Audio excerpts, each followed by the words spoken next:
I would like you to meet Kathy. Kathy is an elementary school teacher in Mancos, Colorado, and in January of 2017, she was in a horrible car accident where her car slid off the ice under a semi. She broke her collarbone only, but she had a brain injury. And 15 months later, she's still seeing double vision and dizzy, and you can imagine that an elementary school teacher who looks drunk every day is not good. So the answer is your brain can be allergic to light. And this next picture that's going to show up is two different images that show you how your brain looks when it is being negatively affected by light. It's stressed and it's overwhelmed. So there's a calm brain and an overactive brain. And the calm brain is once we have solved the problem of the allergy to light, and it's with color. It's actually unbelievably fascinating. I've been doing this for 23 years. And the overall statistics, so look around in the room, 50 to 60 of you are allergic to light, and you don't even know that. Whoa, everybody's thinking, yeah, that's exactly right. So as I go through this, you're going to see different ways that you can be allergic, what happens when you're allergic to light waves that are coming into your eyes. This next young man I met 3 years ago, his name is Brody, and when I met him, he didn't look this happy. He was not smiling. He struggled in school, special ed with a speech impediment, and really did not think he would graduate from high school. I met with Brody, and we got him lenses, and when he put them on, he said, "Why has no one ever asked me?" Why? So he was a struggling reader. 46% of those kids and adults who struggle with reading actually are allergic to light. And it comes out in different ways. They don't want to read. Things move on the page. I had a little girl who everything spun in a circle. She felt sick to her stomach. Really? If I looked at the page, I would want to throw up too. And then there's Alex. Alex is a second grader, and he was doing great in school, except for reading. His parents thought he had dyslexia. So they were going to take him to be tested, and a friend of mine said, "Hey, will you meet with him?" And when we figured it out, he just needed color, and then he could read. So the things that happen, dyslexia, there's a third of dyslexia that's true dyslexia. And then there's a third that it's light sensitivity. It's your brain is allergic to light. So it looks and it flips the letters, okay? And then there's another third that's a combination of that. This little guy is Camden, and I had Camden in the first grade. And has anybody ever heard of fart in a skillet? That was Camden. Great kid.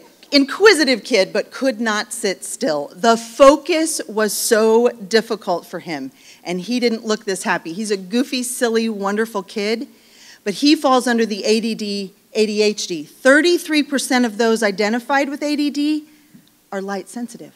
The fluorescent lights vibrate, so they can't focus. It's very difficult. So that's another way that your brain is affected by these light waves that you're allergic to. Autism. Let's think about the autism spectrum. 33% of those with autism can be helped with the use of color because this is your brain. It's not your eyes, it's not your personality, it's your brain. The next photo, I love this one. This is a family of 4. The dad is a doctor, the mom is brilliant, and the 2 children are hilarious and wonderful. This is the Hennessy family. And all 4 of them have light sensitivity. Megan had not been in her life for 34 years without a headache every day until she got the lenses. And she said, "I don't like wearing glasses, and I'm not going to wear them." And I said, "That's fine." And she put them on and did not have a headache. So her 2 children are gifted, brilliant. So 12 to 14% of those in our gifted population still have some effects of being sensitive to light. It's scary because what happens is we think they can't perform. We think they don't live up to their potential. And then we have head injuries, and I talked to you about Kathy in the beginning. PTSD, any kind of trauma to the brain. 55% of those with head injuries and concussions can be helped with the use of color because it's a trauma to the brain. So your brain is kind of upset or overwhelmed. Many kids and adults who have concussions and head injuries over a long period of time, there are some things that happen to them. They get headaches. symptoms that they didn't have before their injuries now start to show up. So that's another component of this.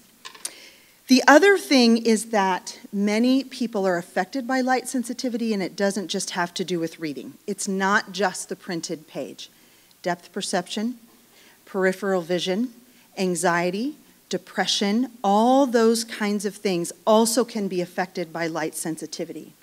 And just like being affected, so my niece is allergic to shellfish, and her reactions look different than somebody else's reactions. Same thing with the way your brain is affected by the light waves. Here's the other component. It runs in families. So technically it's your parents' fault. So when you go home, you can tell them that. Out of the 19 people in my immediate family, my siblings and my in-laws, 12 of the 19 have this. 12 of the 19. And we all blame my mom and dad, actually. So that's something to consider if we're looking at those pieces in a family. The last person I want to introduce you to is Maddie. Maddie's 23.